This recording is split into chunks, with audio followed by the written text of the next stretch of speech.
भाई है तो थोड़ी सी लड़ाई भी है, लेकिन भाई की वजह से खुशियां बहुत पाई हैं। भाई भाई अगर साथ हैं तो इतनी ज़्यादा ताकत हो जाती है कि पूरी दुनिया भी मिलकर इनका कुछ नहीं बिगाड़ पाती है। लेकिन अगर भाई भाई की आपस में नहीं बनती है तो इनको बर्बाद होने के लिए किसी तीसरे की ज़रूरत नहीं, ये दोनों खुद ही काफ़ी हैं। आज के अपने इस बेहद ही रोचक वीडियो में हम तेलुगु सिनेमा के दो ऐसे दिग्गज भाइयों के बारे में बात करने वाले हैं जो दोनों भाई हमेशा से ही बिल्कुल राम और लक्ष्मण की जोड़ी के जैसे ही रहते आए हैं कि अगर बड़े भाई ने कुछ बोला है तो वो बात छोटे भाई के लिए बिल्कुल पत्थर की लकीर होती थी। लेकिन आगे चलकर ऐसा क्या हुआ कि इन दोनों भाइयों के बीच में दूरियां बढ़ने लगीं और आज एक भाई उत्तर है तो दूसरा भाई दक्षिण है। हम बात कर रहे हैं तेलुगु सिनेमा के दो जाने माने एक्टर और भाई मेगा स्टार चिरंजीवी और पावर स्टार पवन कल्याण के बारे में, जिन दोनों ही भाइयों का आज तेलुगु सिनेमा में अपना एक अलग ऑरा है, रुतबा है और जो कुछ होना चाहिए वो सब कुछ है। इन दोनों के ही इतने ज़्यादा डाई हार्ड फैंस हैं कि लोग वहाँ पर इनकी पूजा करते हैं। लेकिन अब इन दोनों ही भाइयों के बीच में वो पहले जैसा रिलेशन और पहले जैसी बात नहीं रही है। चिरंजीवी और पवन कल्याण की फैमिली बहुत बड़ी है और इस पूरी फैमिली को मेगा फैमिली कहा जाता है। चिरंजीवी, पवन कल्याण, नागा बाबू, रामचरण, अल्लू अर्जुन, अल्लू शिरीष, वरुण तेज, साईं धर्म तेज, ये सारे के सारे मेगा फैमिली से ही बिलोंग करते हैं। और इन सब के आपस में एक दूसरे से क्या रिलेशन है, अल्लू अर्जुन और रामचरण के बीच में क्या रिलेशन है, इन सारी चीज़ों के बारे में हमने एक वीडियो ऑलरेडी काफ़ी डिटेल में बनाया हुआ है। अगर आप लोगों ने वो वीडियो नहीं देखा है तो उसको हमारे चैनल में ज़रूर देखिए। उस वीडियो की लिंक यहाँ पर ऊपर आई बटन में है और नीचे डिस्क्रिप्शन बॉक्स में है। तो यहाँ पर इस वीडियो में हम इस फैमिली के बाकी मेंबर्स के बारे में बात ना करते हुए केवल और केवल उन सारी चीज़ों के बारे में बात करेंगे कि क्यों आखिर चिरंजीवी और पवन कल्याण एक दूसरे से अलग हो गए। इन दोनों ही भाइयों की आइडियोलॉजी काफ़ी अलग हो गई, काम करने का तरीका अलग हो गया और मिलना जुलना भी काफ़ी कम हो गया। हालांकि कभी किसी इवेंट में या किसी की बर्थडे पार्टी में ये दोनों हमें मीडिया के सामने कभी कभी साथ में नजर आ जाते हैं और मीडिया के सामने दोनों का ही रिएक्शन ऐसा होता है जैसे इन दोनों के बीच में कुछ हुआ ही नहीं है। पवन कल्याण चिरंजीवी से लगभग 13 साल छोटे हैं और वो उन्हें हमेशा अपने बड़े भाई और पिता की तरह मानते आए हैं। और चिरंजीवी और उनकी पत्नी सुरेखा ने भी हमेशा पवन कल्याण को बिल्कुल अपने बेटे के जैसे ही रखा है और अपने बचपन से ही पवन कल्याण चिरंजीवी को हमेशा अपना आइडियल मानते आए हैं, क्योंकि पवन कल्याण ने चिरंजीवी का रियल स्ट्रगल देखा है कि कैसे बिना किसी गॉडफादर के उन्होंने तेलुगु सिनेमा में अपनी ये जगह बनाई है। स्टार्टिंग में चिरंजीवी को फिल्मों में बहुत ही छोटे छोटे रोल दिए जाते थे। आगे चलकर चिरंजीवी हमें कुछ फिल्मों में नेगेटिव रोल्स में भी नजर आए और इसके बाद सन 1982, 83 और 84 में उन्हें फिल्मों में लीड रोल मिले और उन्होंने सुपरहिट फिल्मों की लाइनें लगा दी। और देखते ही देखते चिरंजीवी उस समय तेलुगु सिनेमा में बिना किसी गॉडफादर के वहाँ के टॉप एक्टर्स में गिने जाने लगे। और पूरे 80 के दशक में और 90 के दशक में चिरंजीवी ने एक से बढ़कर एक रिकॉर्ड ब्रेकिंग फिल्में बनाई और अभी तक के अपने पूरे फिल्मी कैरियर में वो लगभग 150 से भी ज़्यादा फिल्मों में काम कर चुके हैं। दूसरी तरफ पवन कल्याण अपने भाई चिरंजीवी को देख देख कर ही बड़े हो रहे थे, लेकिन पवन कल्याण अपने बचपन में जैसे थे और आज वो जैसे हैं उसमें ज़मीन आसमान का अंतर है। एक्चुअली बचपन में पवन कल्याण काफ़ी डरे सहमे से रहते थे और उन्हें एकांत में रहना काफ़ी पसंद था। पवन कल्याण ने अपने एक इंटरव्यू में बचपन का एक इंसिडेंट शेयर किया जहां पर उन्होंने बताया कि बचपन में एक बार वो इतने तनाव और डिप्रेशन में चले गए थे कि एक बार तो उन्होंने अपनी जान लेने की तक सोच ली थी। और ये बात है उस समय की जब पवन कल्याण क्लास 10th में थे और उस समय उनके ऊपर एग्ज़ाम का और पढ़ाई का प्रेशर इतना ज़्यादा हो गया था कि चिरंजीवी की एक लाइसेंस रिवॉल्वर उनके घर पर रखी हुई थी और चिरंजीवी अक्सर शूटिंग के लिए बाहर ही रहते थे। उस समय पवन कल्याण ने वो रिवॉल्वर निकालकर अपने आप को ख़त्म करने की तक कोशिश की थी, लेकिन उनकी भाभी सुरेखा ने जैसे ही ये देखा तो तुरंत उन्हें रोका और चिरंजीवी को तुरंत घर पर बुलाया। और चिरंजीवी ने आते ही पवन कल्याण के हाथ से वो रिवॉल्वर छीनी और तुरंत उन्हें अपने गले लगा लिया। और पवन कल्याण ने उन्हें अपने पूरे मन की बात बताई कि पढ़ाई में उनका बहुत ज़्यादा मन लगता ही नहीं है। वो एक बहुत ही सिंपल सी ज़िंदगी जीना चाहते हैं जहाँ पर उनका सपना ये है कि उनके पास 1 से 1.5 एकड़ ज़मीन हो जहाँ पर वो खेती करें और चैन से रह सकें।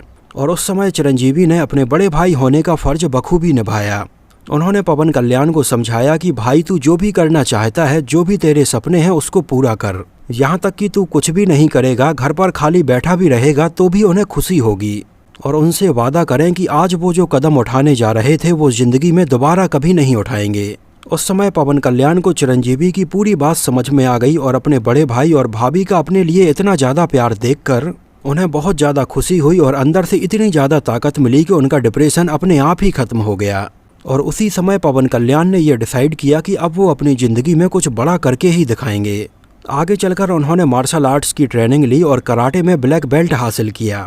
आगे चलकर उनकी भाभी सुरेखा ने पवन कल्याण से कहा कि एक बार तो उन्हें फिल्मों में ट्राई जरूर करना चाहिए, और अपनी भाभी की बात मानते हुए पवन कल्याण फिल्मों में एक चांस लेने के लिए तैयार हो गए। साल था 1996 का और पवन कल्याण की डेब्यू फिल्म रिलीज होती है अक्का दा अम्माई इक्का दा अब्बाई, जिसको चिरंजीवी के साले अल्लू अरविंद ने प्रोड्यूस किया था। और ये बॉलीवुड फिल्म कयामत से कयामत तक का तेलुगु रीमेक थी।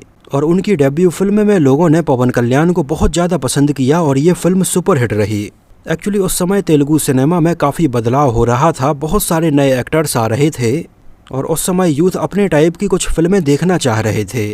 और उस समय पवन कल्याण की हेयर स्टाइल, उनके चलने की स्टाइल, उनके कपड़े पहनने की स्टाइल यूथ के बीच में बिल्कुल सेंसेशन बन गया। आगे चलकर उनकी फिल्म थोली प्रेमा को नेशनल अवार्ड भी मिला था।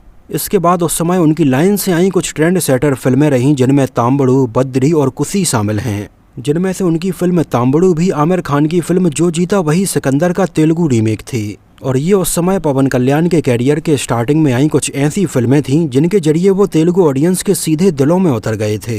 आगे चलकर उनकी गुदम्बा शंकर, बालू और जलसा जैसी भी सुपरहिट फिल्में रिलीज हुईं। और उस समय उनकी ये सारी फिल्में देखने के बाद शायद ही तेलुगु सिनेमा का ऐसा कोई यूथ हो जो कि पवन कल्याण का फैन ना बन गया हो। इसके बाद आगे चलकर पवन कल्याण भले ही कई फ्लॉप फिल्मों में भी नजर आए, लेकिन उनकी जो इमेज लोगों के बीच में बन गई थी वो बिल्कुल वैसी ही रही। और इस समय पवन कल्याण भी तेलुगु सिनेमा के एकदम टॉप एक्टर्स में गिने जाने लगे। और यहाँ तक चिरंजीवी और पवन कल्याण के बीच में भी सब कुछ बिल्कुल सही चल रहा था। यहाँ तक कि चिरंजीवी की फिल्में शंकर दादा MBBS और शंकर दादा जिंदाबाद जैसी फिल्मों में पवन कल्याण हमें छोटे से कैमियो रोल में भी नजर आए। और ये दोनों बॉलीवुड फिल्में मुन्ना भाई MBBS और लगे रहो मुन्ना भाई का तेलुगु रीमेक थीं। लेकिन 2007 के बाद चिरंजीवी ने फिल्मों से एक ब्रेक लिया और पॉलिटिक्स को ज्वाइन कर लिया। और सन 2008 में चिरंजीवी ने किसी और दूसरी पॉलिटिकल पार्टी को ज्वाइन ना करते हुए खुद की एक पार्टी बनाई, जिनकी इस पार्टी का नाम था प्रजा राज्यम पार्टी। और इस पार्टी का मेन उद्देश्य ये था कि लोगों को न्याय दिलाना। और ये देखकर पवन कल्याण के दिल में चिरंजीवी के लिए जो रिस्पेक्ट थी वो और ज़्यादा बढ़ गई कि उनके भाई ने फिल्मों में इतना अच्छा काम किया है और अब वो सोशल काम करने जा रहे हैं। और उस समय पवन कल्याण बिल्कुल जी जान से अपने भाई की इस पॉलिटिकल पार्टी को सपोर्ट करने में लग गए, जहां उन्हें इस पार्टी से यूथ को जोड़ने का टारगेट दिया गया। और पवन कल्याण ने ये बिल्कुल साफ तौर पर जाहिर कर दिया कि वो पार्टी को बिल्कुल ग्राउंड लेवल से सपोर्ट करेंगे और खुद चुनाव नहीं लड़ेंगे। और उस समय यूथ को पवन कल्याण की ये बात बहुत ज़्यादा पसंद आई और पवन कल्याण ने जगह जगह पार्टी के लिए बहुत ज़्यादा कैंपेन किए, जिसकी वजह से कई बार तो उनकी हालत भी डाउन हो गई, उनकी तबीयत भी खराब हो गई, लेकिन वो पार्टी के लिए प्रचार करते ही रहे। और उस समय उनकी ये मेहनत रंग भी लाई और सन 2019 में आंध्र प्रदेश के इलेक्शन में ये पार्टी 18 सीटें भी जीती। लेकिन आगे चलकर सन 2011 में चिरंजीवी ने इस बात की घोषणा की कि वो अपनी इस पार्टी को कांग्रेस में मिलाने वाले हैं। उस समय चिरंजीवी की सोनिया गांधी के साथ में लगभग 2 हफ्तों तक चली मीटिंग के बाद उन्होंने ये डिसीजन लिया था। लेकिन उस समय चिरंजीवी के इस डिसीजन से उनकी पार्टी के आधे से ज़्यादा कार्यकर्ता बिल्कुल भी सहमत नहीं थे। यहाँ तक कि पवन कल्याण भी अपने भाई चिरंजीवी के द्वारा लिए गए इस डिसीजन से खुश नहीं थे। हालांकि उस समय पवन कल्याण ने अपने बड़े भाई चिरंजीवी से डायरेक्टली इस बारे में कुछ भी नहीं बोला, लेकिन बस इसी के बाद से ही इन दोनों के बीच में धीरे धीरे दूरियां बढ़ना शुरू हो गईं। पवन कल्याण को सबसे ज़्यादा बुरा इस बात का लगा कि वो बिल्कुल जी जान से इस पार्टी को सपोर्ट करने में लगे हुए थे और उनके बड़े भाई चिरंजीवी ने इस पॉलिटिकल पार्टी के जरिए लोगों का जो भला करने के बारे में डिसाइड किया था वो बात तो कहीं दूर ही छूट गई और आगे चलकर उन्होंने इस पार्टी को कांग्रेस में मर्ज कर दिया। और आगे चलकर कांग्रेस ने चिरंजीवी को उस समय टूरिज्म मिनिस्टर बनाया था। लेकिन पवन कल्याण चिरंजीवी की इस पॉलिटिकल पार्टी से तो अब दूर ही रहने लगे थे और इन दोनों के बीच में भी दूरियां अब थोड़ी बढ़ने लगी थीं। पवन कल्याण उस समय यूथ से बहुत ज़्यादा जुड़े हुए थे और चिरंजीवी की इस पार्टी के लिए उन्होंने ग्राउंड लेवल पर जाकर यूथ के साथ में जगह जगह जाकर जो एक्चुअल प्रॉब्लम्स हैं वो देखी और इनका क्या सॉल्यूशन हो सकता है इसके बारे में डिस्कस किया। और उस समय से ही पवन कल्याण के मन में ये बात थी कि उन्हें अपने स्टेट के लिए, वहाँ के लोगों के लिए बहुत अच्छा कुछ करना है। और आगे चलकर इसके लगभग 3 साल बाद सन 2014 में पवन कल्याण ने अपनी खुद की पॉलिटिकल पार्टी जनसेना पार्टी का अनाउंस किया। और पवन कल्याण के द्वारा उनकी खुद की इस पॉलिटिकल पार्टी के अनाउंसमेंट के बाद से उनके फैंस के चेहरों पर खुशी की लहर दौड़ गई। और पवन कल्याण की आइडियोलॉजी हमेशा से ही क्लियर थी और उस समय उनके भाषण भी बहुत ज़्यादा एक्सट्रीम थे। और पवन कल्याण की जो आइडियोलॉजी थी और उनकी पार्टी का जो टारगेट था वो कांग्रेस से तो बिल्कुल भी मैच नहीं करता था। यहाँ तक कि उस समय सन 2014 के लोकसभा इलेक्शन में तो एक स्लोगन भी आया था, कांग्रेस हटाओ देश बचाओ। उस समय पवन कल्याण की इस पार्टी की आइडियोलॉजी काफ़ी हद तक बीजेपी से जरूर मैच हो रही थी। और आगे चलकर जब नरेंद्र मोदी बीजेपी के प्रमोशन के लिए आंध्र प्रदेश आए तो पवन कल्याण ने उनका सपोर्ट किया था। और नरेंद्र मोदी ने भी ये कहा था कि अगर पवन कल्याण जैसे कुछ और लोग यहाँ पर हो गए तो इसका विकास होने से कोई नहीं रोक सकता है। पवन कल्याण की पार्टी का एजेंडा और उनकी पार्टी के मुद्दे बिल्कुल क्लियर थे और जब वो स्टेज पर जाकर स्पीच देते थे तो लोग बिल्कुल उनके फैन बनते गए। यहाँ तक कि बहुजन समाज पार्टी की मायावती ने उस समय ये बोला था कि पवन कल्याण को आंध्र प्रदेश का चीफ मिनिस्टर बनना चाहिए। उस समय पवन कल्याण ने पहले तो अपनी फिल्मों के जरिए यूथ के दिलों में जगह बनाई और दूसरा उन्होंने अपनी इस पॉलिटिकल पार्टी के जरिए लोगों के दिलों में जगह बनाई। और यही एक रीजन है कि आगे चलकर पवन कल्याण की बहुत सारी फिल्में फ्लॉप रहीं, लेकिन पवन कल्याण हमेशा ही लोगों के दिलों में बसे रहे और लोग उन्हें हमेशा ही पूछते रहे। हालांकि आइडियोलॉजी अलग होने और पॉलिटिकल पार्टी अलग होने के बावजूद भी कई बार पवन कल्याण और चिरंजीवी एक दूसरे की फिल्मों के ऑडियो लॉन्च के फंक्शन पर नजर आते रहे, लेकिन इस समय तक इन दोनों के बीच में काफ़ी कुछ डिफरेंसेस आ गए थे जो कि साफ साफ नज़र भी आ रहे थे। उस समय चिरंजीवी के 60वें बर्थडे की पार्टी बड़े धूमधाम से रखी गई थी, जिस पार्टी में पूरी मेगा फैमिली नजर आई और इन सब के फैंस भी नजर आए। लेकिन यहाँ पर चिरंजीवी की इस बर्थडे पार्टी में पावर स्टार पवन कल्याण कहीं पर भी नजर नहीं आए। और जैसा कि हमेशा ही पवन कल्याण के फैंस की ये आदत रही है कि किसी भी फिल्म का ऑडियो लॉन्च फंक्शन हो या तेलुगु सिनेमा में किसी भी एक्टर की बर्थडे पार्टी रखी गई हो, हमेशा ही वहाँ पर वो लोग ये चिल्लाते हुए नजर आते हैं कि पावर स्टार पवन कल्याण का नाम लें। तो चिरंजीवी की इस बर्थडे पार्टी में बहुत सारे फैंस पवन कल्याण का नाम लेकर ही चिल्ला रहे थे, जहाँ पर बहुत सारे फैंस का ये भी सवाल था कि सारे लोग इस पार्टी में आए हैं तो पावर स्टार पवन कल्याण क्यों नहीं आए हैं। चिरंजीवी और उनके भाई नागा बाबू को जाकर पवन कल्याण को इस पार्टी में बुलाना चाहिए। लेकिन जब इस पार्टी में उनके फैंस बहुत ज़्यादा पवन कल्याण का नाम चिल्लाने लगे तो नागा बाबू ने माइक लिया और बोले कि अगर कोई पार्टी में आना नहीं चाहता है तो उसको ज़बरदस्ती कैसे बुलाया जाए।